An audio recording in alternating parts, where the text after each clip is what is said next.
Alright, welcome back to this episode of Smash Engineering. Today we're troubleshooting a 2010 Ford Focus. It had like a no start and then a really rough start and a really rough idle.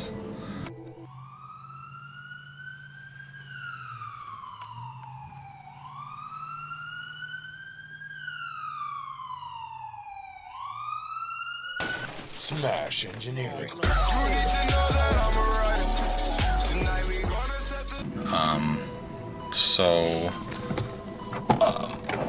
I was asked if I would take a look at it, and the first thing I noticed was this is a 2010 Ford Focus. Its average miles per gallon is 10.7. Okay, so right there tells you there's some issues going on.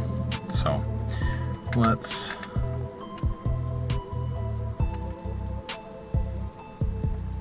Waiting for Perry.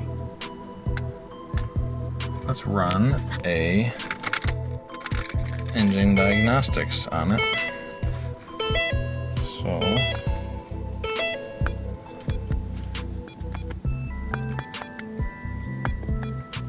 this is an older one. Give me a break. It'll still work.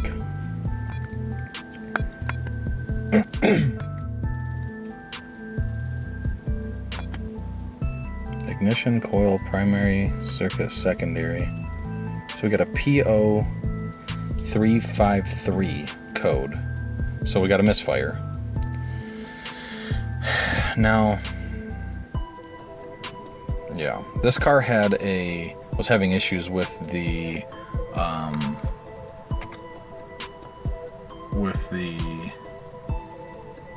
cam sensor, I believe it was, where it wouldn't start, and fiddled with it a little bit, and then it started starting. So I don't know, maybe the cam sensor is going bad as well, but it's definitely telling us we got coil problems. So yeah, we will. I'm not even gonna look at them. Well, I'll look at them, but I'm probably gonna go. I prefer to go to a salvage yard and pick up coils. At least then you get OEM ones, potentially, if you pay attention. And with OEM ones, I tend to have less problem. I've bought brand new ones from an auto parts store and paid, ridiculous amounts, and within months I'm swapping them out again, and then swapping some out, swapping these out, swapping those out, especially back when coils all plugged into like a coil pack controller, like, I don't know, the older GM vehicles. But let's go ahead and pop the hood and take a look out there. And set this down here for a second and get this hood prop on. Alright. So, coils are located there. And I'm going to go ahead and look at those and get those changed out. Alright, after looking at the coils, one of them has a crack in it. They just look to be in rough shape. So, but I'm also going to change I believe it's the cam sensor here. Yeah, so let's head to the salvage yard and see if we can pick up some coils for this before we tear it apart. All right, well, we're in the junkyard. I'm kind of striking out. I need coils, but as you can see, so does everyone else. The coils are nowhere to be found. So I get to go through, actually, let me just show you the list here of rows that I have to walk through to try to find these coils. Apparently, these coils are used on quite a few vehicles. I found a couple, let's see, found two, but I'd like to have a set of 4. The ones on the vehicle are obviously cracked and the vehicle is misfiring, so I would like to remedy that. Sorry if I'm under chinning my shot here, but it's muggy. I like being in the junkyard. I don't know, it's something peaceful about knowing that all this isn't just getting heaped into a big scrap pile and it's being kind of recycled. It feels kind of, I don't know, a little bit noble when you can Take something that was junk. Ooh, what is this? I might have just found what I needed. I'm gonna get my 8mm out and take a look at these. Alright, well, after much too long at the salvage yard here, I did find 4 good ones that I think will work. So we'll head back to the car and throw them on and see if that fixes our issue. I'm pretty sure it's gonna. Right. I've already sprayed these down with a little bit of spot shot, and then I'm just gonna use a wipey to get these nice and clean. I don't want to wipe off that F because that's my warranty from the salvage yard. But I want to make them clean. Do they have to be clean? You know, probably not, but I'm a perfectionist, and if I don't do things 100%, it keeps me awake at night. So let's go ahead and clean these off.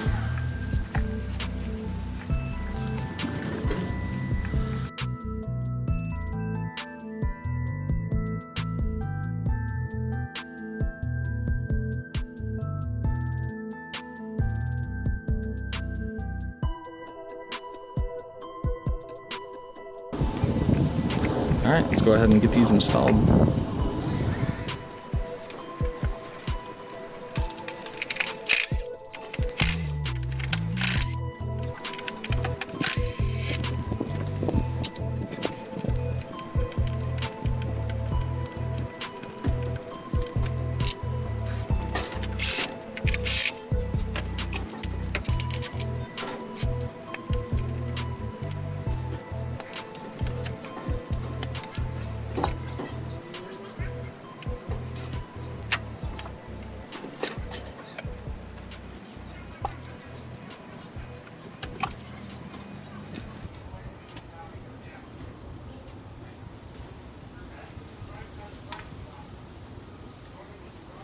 This could also be the reason. I don't know if you can see it there, but it is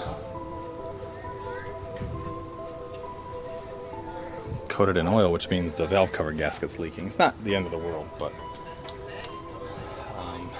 I'll recommend changing that to the owner.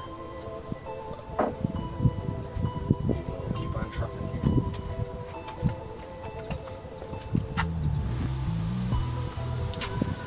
Alright, let's go ahead and get these ones installed here.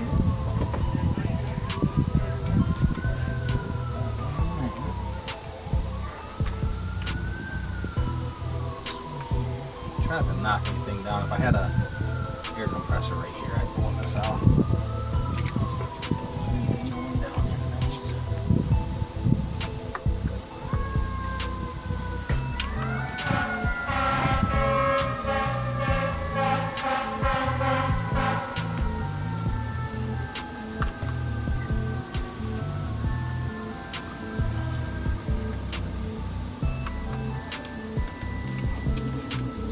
Alright, put those in.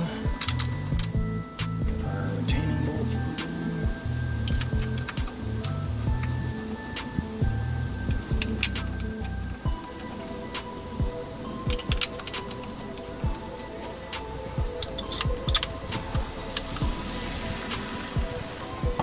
And now with these, I'll snug them in with this. I mean, I'm not going to tighten them, but I'll just run them down.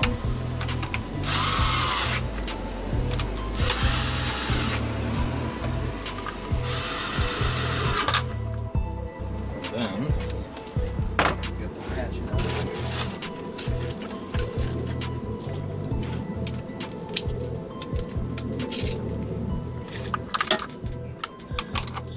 Snug. Oh, and then the other one, I'm gonna change that. I believe that's the cam sensor. I love impact guns. So less likely to snap a bolt off if you do it right. Plug all the coils back in.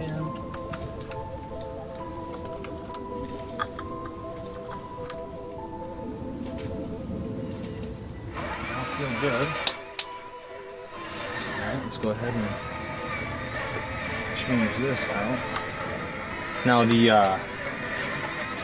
car that these came off of had like 39,000 miles. It was rear-ended real hard, so these should be good. But they do come with a 1-year warranty even. So even if they're not, they'll be in good shape. So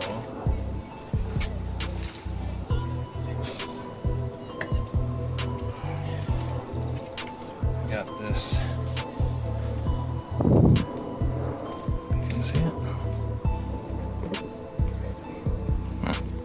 I got this sensor.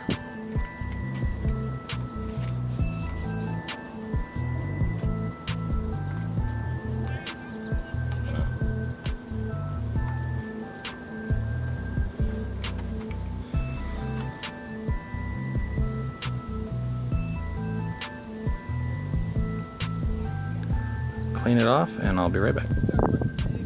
Okay. Got the sensor here. I did wipe it down. Really wasn't that dirty. Looks like brand new actually. But got the new sensor, or low mile sensor rather. And what I like about getting them from the salvage yard, I don't know if you can see that or not. See, it says FOMOCO, Ford Motor Company. It's not an aftermarket auto parts wannabe replacement. So this one, pull out. And just what I like to do too is hold them side by side and verify that they're the same exact plug and everything. So put that one aside. Let me get a little oil on my fingers and put a little oil on that O-ring.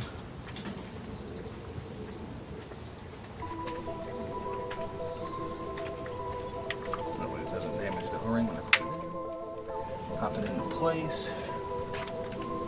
Bolt back in.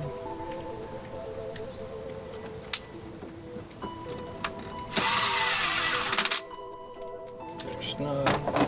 Notice I didn't slam it down with the impact gun because this is just going into plastic. So just get it tight and then like a 1/16 of a turn or something. So now we'll plug that all in and we'll clear the code in the car.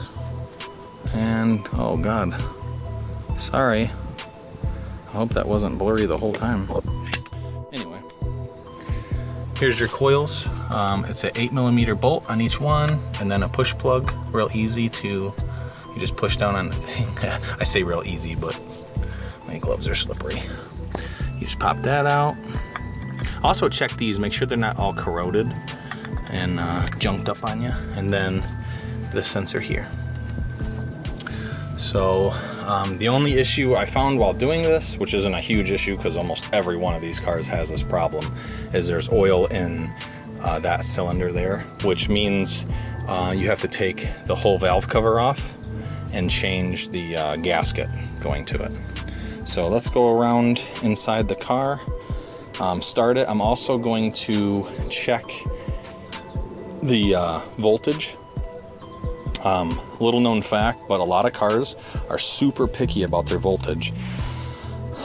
This one did have a battery go bad, I think last year, so the battery is fairly new. But when batteries go bad, it causes extra strain on your alternator and other things. And just because you don't have an alternator light on doesn't mean that it's not below the threshold. It's weird to explain, but if the alternator is not putting out exactly the voltage that the car demands at all times, you can have misfires and random things going wrong. And the owner, she complained about some other electrical problems that were acting kind of funny, so I just want to rule that out. So I got a real simple tool for doing that, but let's go ahead and get these codes cleared. I'm just going to leave you guys out here. By the way, huge fan of Milwaukee tools. I absolutely love them. So let's go ahead and make sure everything's clear of the engine.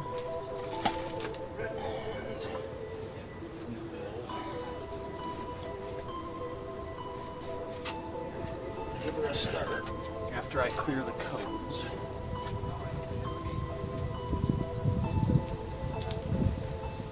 In fact, I'll go ahead and set this up right now so you can see.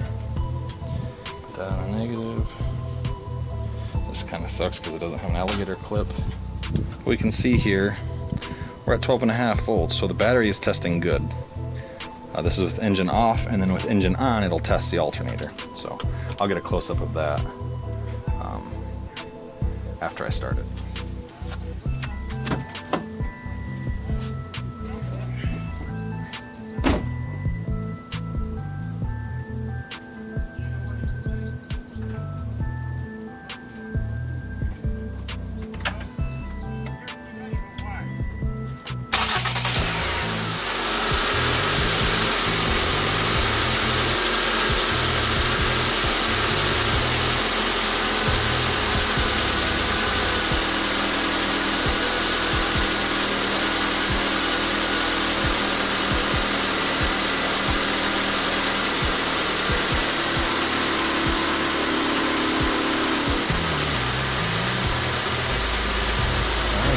So just reset the or erase the code.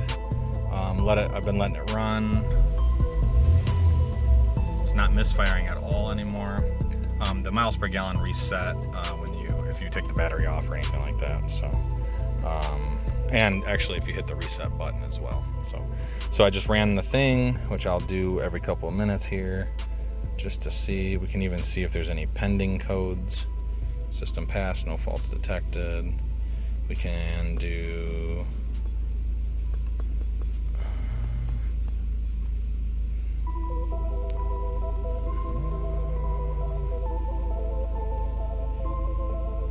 check all this different stuff. This is an older one, but it was an expensive one back when it was new.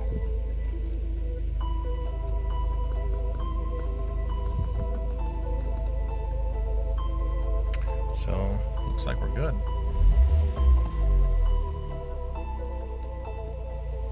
Only time will tell though. So we'll hand the keys back over to her, and if any codes pop back up, we'll go from there. But I'm pretty sure this will fix the issue because it was running like absolute garbage. Like it wouldn't even idle. And she said it was having to go like 4,000 just to go like 30 miles an hour. So it just was very underpowered. The code was saying that it was missing on 2 cylinders.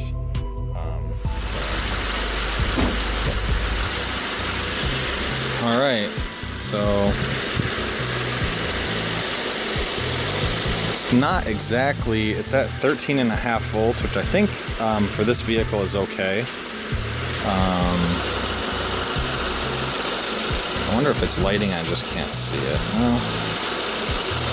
So yeah, it might have maybe even just a corroded ground on the, because it should be lighting all the way up to there. Well, that's normal output, that's high output. I'm used to my truck. My truck is up here. So yeah, that's good. Let's see if I can get that to focus. Sorry, I misspoke there. So yeah, 13.5 says normal, and then high output is up there. So this is putting out normal. It is blinking, but it is not missing, and that is the important part. All right, that's pretty much going to sum this one up. I hope I was informative enough. This is pretty straightforward. I made a video before about changing the spark plugs on a different vehicle, on a different Ford Focus, almost identical to this one, but not the same. But if you're having a misfire, obviously the first thing you want to do is check your codes because you don't want to be chasing parts. But when your coils are cracked, and I'll put a picture right now, if I remember, please remember, of what a cracked top looks like. And the thing with the cracked coils is anytime you get rain, and rain gets up in there, or moisture gets in there, your coil will short out. I mean, it's kind of a common Ford problem, unfortunately. I know like Windstars and a lot of Ford coils have that problem. But I mean, this has got 104, I think, 1,000 miles, and those were original. So we put some low mileage ones in here, and they got a 1-year warranty. So if there's any issues, we'll go from there. But thanks for watching. I hope this helps you. Please share this to, I don't know, focus sites or wherever it can help someone. I love helping people, and that's why I started making these videos. Don't think I'll ever make money off these videos, but if I did, that'd be cool too. But I do it just because I know that I've used YouTube so many times in my life, to help me with things. And I always had kind of like a guilt. I had like a guilt inside that I'm consuming all this knowledge, but I'm not putting any back out there. So I really hope that this can help you. I hope you have a great day. I hope wherever you are, this finds you well. And I'll be thinking about you guys. And I appreciate everyone who watches my videos and shares my videos. You have no idea how much it means to me that there are people out there that will share my videos and like my videos and comment on my videos. I mean, it just really makes me feel special. And I appreciate you guys. Until the next one.